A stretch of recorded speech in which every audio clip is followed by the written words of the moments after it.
Okay guys, let us discuss FMSM का ABC analysis. Guys, FMSM का ABC analysis में मैं FM को अलग ले रहा हूं 50 मार्क्स, SM को अलग से ले रहा हूं. पेपर का पैटर्न आपको पता ही है.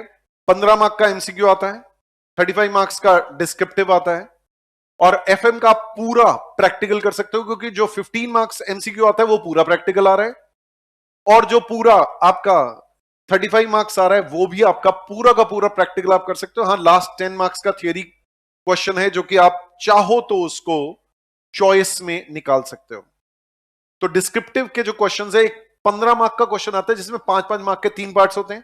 क्वेश्चन नंबर 1 डिस्क्रिप्टिव, उसके ABC 5-5 मार्क्स कंपल्सरी है और वो जो है उसके अलावा आपके क्वेश्चन नंबर 2 और 3 ये प्रैक्टिकल होते हैं 10-10 मार्क के और फोर्थ जो होता है वो 10 मार्क का थियरी होता है जो कि आप चॉइस में निकाल सकते हो. मेरे हिसाब से तो भाई प्रैक्टिकल पूरा अटेम्प्ट करना चाहिए. एफएम में पूरे में से पूरे आते हैं, कोई टेंशन वाली बात नहीं है, बहुत आसान है सब्जेक्ट.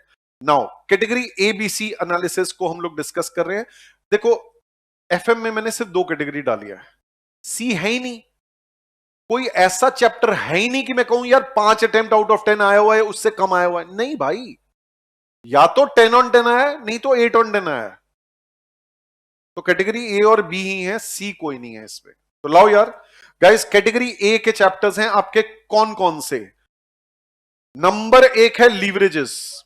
लीवरेजेस गाइस आपके एग्जाम में मोस्टली 10 मार्क्स का प्रैक्टिकल आया है. Category A leverages mostly 10 marks का एग्जाम में आता है. कभी कभी रेयर ऑफ द रेयरेस्ट 5 का आता है और हर अटेम्प्ट में इसकी अटेंडेंस है. सेकंड आपका है कैपिटल बजटिंग. कैपिटल बजटिंग 5 से कम का नहीं होता है, मोस्टली ये 10 का होता है. मोस्टली अगर मैं बोलूं तो ये 10 का होता है. Mostly capital budgeting is 10 marks और हर अटेम्प्ट में इसकी अटेंडेंस होती है. फिर इसी तरीके से वर्किंग कैपिटल मैनेजमेंट, ये भी आपका जो है 9 से कम का प्रैक्टिकल कमी नहीं आया और मोस्टली ये भी 10 मार्क्स का मोस्टली एग्जाम में प्रैक्टिकल होता है.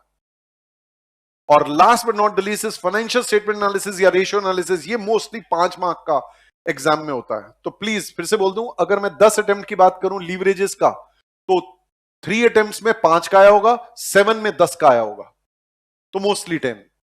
अगर मैं कैपिटल बजटिंग की बात करूं, एक आधे अटेम्प्ट में 10-10 मार्क के 2 क्वेश्चंस आ गए. That was rare, that is rare.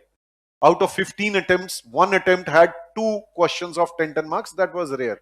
Mostly it is 10 marks. Mostly 10 mark का सीधा प्रैक्टिकल होता है. ये लो, ये कर लो. Rare of the rarest 5 mark का होता है. Rare of the rarest capital budgeting is 5 marks. Mostly it is 10 marks. 10 ratio analysis, financial statement analysis, अगर 10 अटेम्प्ट है तो 10 के 10 अटेम्प्ट में आपको ये दिखा है, लेकिन 5 मार्क्स का मोस्टली आया है. More than 5 times it is 5 marks and rare of the rarest मतलब 4 या 3 टाइम्स इट इज 10 मार्क्स. ऐसा करके है. और last but not the least WCM, 9 से कम का प्रैक्टिकल कमी नहीं है और 10 का मोस्टली प्रैक्टिकल है और हर बार इसकी अटेंडेंस रही है. These are your chapters. दीज 4 चैप्टर्स अगर मैं कहता हूं तो अपने आप में मोर और लेस आपका 35 मार्क्स का कम से कम इसमें से आना है. Out of 50 minimum 35 marks. 10 इसमें से आना ही आना है, 5 इसमें से आना ही आना है, 10 इसमें से आना ही आना है और मोस्टली इसमें से 10 आ जाता है तो 35 मार्क्स का हम लोग ये मान लेते हैं कि इसमें से आना है एज द केस में भी. फिर कैटेगरी बी है. Why am I saying category C नहीं है? क्योंकि भाई मैं क्या कहूं, हर चैप्टर 8 आउट ऑफ 10 या 7 आउट ऑफ 10 में एग्जाम में अगर दिख गया तो मैं क्या कहूं. अच्छा, डिविडेंड डिसीजन से शुरू करूंगा. अगर 10 अटेम्प्ट की बात करता हूं तो 10 अटेम्प्ट में से 8 अटेम्प्ट में 5 मार्क का आया है, एक अटेम्प्ट में 4 मार्क का है, एक अटेम्प्ट में नहीं आया. मैंने कहा चलो कैटेगरी बी में डालो, एब्सेंट हो गया ना तो बी में जा. लेकिन मजे की बात क्या है बताऊं, इसका क्वेश्चन कंपलसरी क्वेश्चन में आता है अक्सर. जो 5-5 मार्क के क्वेश्चंस होते हैं ना, फर्स्ट क्वेश्चन जो होता है आपका उसके 5-5 मार्क्स के 3 पार्ट्स होते हैं. अक्सर ये कंपलसरी क्वेश्चन में होता है, तो कैन नॉट इग्नोर इट. दूसरा नंबर, इसी तरीके से कैपिटल स्ट्रक्चर का चैप्टर 5 और 10 मोस्टली इनका दिखता है. मतलब अगर मैं 10 अटेम्प्ट बोलूं तो 10 अटेम्प्ट में से 4 अटेम्प्ट में लेट्स से 10 मार्क का है. 4 अटेम्प्ट में let's take an example, this is 5 marks. ऐसा सिनेरियो और 5 मार्क्स अगेन ये कंपलसरी क्वेश्चन में आ जाता है. Capital structure, dividend decision, these are compulsory question के फेवरेट. बट हां, एक अटेम्प्ट में नहीं आया आउट ऑफ 10, तो मैं क्या कहूं? 10 on 10 को कैटेगरी ए रह रहे हैं, इसको बी कहना पड़ा, लेकिन ये कंपलसरी क्वेश्चन के लिए फेवरेट है। अच्छा, कॉस्ट ऑफ कैपिटल भी अगेन 8 आउट ऑफ 10 अटेम्प्ट में आपको दिखता है। मोस्टली ये भी 10 मार्क का होता है, कुछ क्वेश्चंस 5 के हैं, बट मोस्टली ये 10 मार्क का होता है। एज द केस में भी ये फेवरेट है 5 मार्क्स का। और ये दोनों आपके थ्योरी है। जो पहला introduction, scope and objectives of financial management subject क्या है, फाइनेंशियल मैनेजमेंट का मीनिंग क्या है, फाइनेंशियल मैनेजमेंट डिसीजंस कौन से होते हैं, उनका इंटर रिलेशनशिप क्या है, फाइनेंस फंक्शंस आज की डेट में कैसे चेंज हो रहे हैं, changing profit maximisation versus wealth maximisation का objective, and so on and so forth. इस तरीके से टाइप्स ऑफ फाइनेंसिंग, आपके टाइप्स ऑफ फाइनेंसिंग में भैया शॉर्ट टर्म फाइनेंस कौन कौन से होते हैं, मीडियम कौन से होते हैं, लॉन्ग टर्म कौन से होते हैं, फिर नए तरह के फाइनेंस, जीडीआर्स, एडीआर्स, किस तरीके से जो आज की डेट में ये रेस कर रहे हैं, venture capital and so on. ये थियरी है, this is theory, this is theory. जो लास्ट चैप्टर है उसके लिए ये दो थियरी के एरियाज हैं। इनको भी मैं कैटेगरी बी में कहता हूं, क्योंकि ये भी अराउंड 7 आउट ऑफ 10 अटेम्प्ट्स में इनका दिख ही जाता है।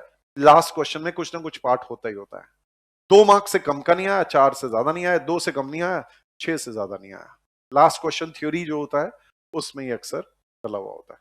अब बढ़ते हैं आगे। नेक्स्ट गाइस, आपका स्ट्रेटेजिक मैनेजमेंट टोटल 5 चैप्टर्स है।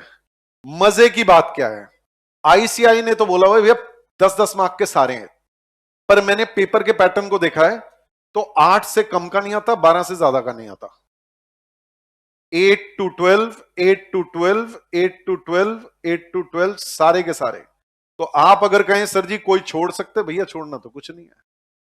5 ही चैप्टर हैं, बहुत ही आसान है, वेरी वेरी इजी है, सिंपल है। और 8 to 12 है, इसमें कैटेगरी ए बी सी कुछ कह ही नहीं सकता, क्योंकि कोई ऐसा अटेम्प्ट ही नहीं है जिसमें कि कोई चैप्टर ना आया हो। सारे चैप्टर्स हर बार आए ही आए हैं, कांट हेल्प इट। हाँ, इनमें से छोटे चैप्टर्स हैं और बड़े चैप्टर्स हैं। ये छोटा चैप्टर है स्मॉल, ये भी 8 से 10 का आता है। ये छोटा चैप्टर है स्मॉल, ठीक है जी। ये दो मीडियम चैप्टर्स हैं, मीडियम और मीडियम, और ये है बिग चैप्टर, बट सबकी वेटेज बराबर है, सिंपल। तो लेकिन 8 से 10, 8 से 12 जो है इसकी रेंज के रहते हैं एज द केस में। This is your strategic management, only 5 chapters, very interesting. 15 mark का इसका भी एमसीक्यू है। और लास्ट मतलब आपको 2-2 मार्क के एमसीक्यूज होंगे 7। जैसे एक तो पहला क्वेश्चन होगा 10 मार्क का, मतलब एक केस स्टडी दी होगी, उसमें 2-2 मार्क के 5 पार्ट्स होंगे। फिर 2 का एक इंडिपेंडेंट क्वेश्चन, 2 का इंडिपेंडेंट क्वेश्चन, 1 मार्क का एक इंडिपेंडेंट क्वेश्चन, दैट्स इट। और ये मोस्टली प्रैक्टिकल बेसिस के होते हैं और बहुत आसान से आपको टिक्का ही तो मारना है, लेकिन कंसेप्चुअली आपको चीजें रिवाइज करनी है, तो इसीलिए आपको आपकी पॉकेट बुक ढंग से गो थ्रू करनी है। Number of times you have to revise through your pocket book of strategic management a number of times your concepts. And descriptive के लिए आपको क्वेश्चन बैंक को ढंग से करना है, जैसा मैंने आपको बताया राइटिंग में बार बार। मेरे ख्याल से एबीसी के लिए, एबीसी कैटेगरी, इसमें कुछ नहीं, ये सारा कुछ ही ए कैटेगरी है। अगर मुझसे आप पूछेंगे कि सर इसमें से पहले चैप्टर कौन सा करना है, तो मैं पर्सनली पसंद करता हूं नंबर 1 चैप्टर, सबसे बेसिक, भाई इंट्रोडक्शन टू स्ट्रेटेजिक मैनेजमेंट से शुरू करो। फिर उसके बाद आइडियली सबसे बढ़िया क्या रहता है, ये कॉर्पोरेट लेवल स्ट्रेटजीज, ये कर सकते हैं। फिर 3rd नंबर ये, 4th नंबर ये, और 5th नंबर ये सबसे बड़ा वाला चैप्टर सबसे आखिरी में करूंगा, ठीक है जी।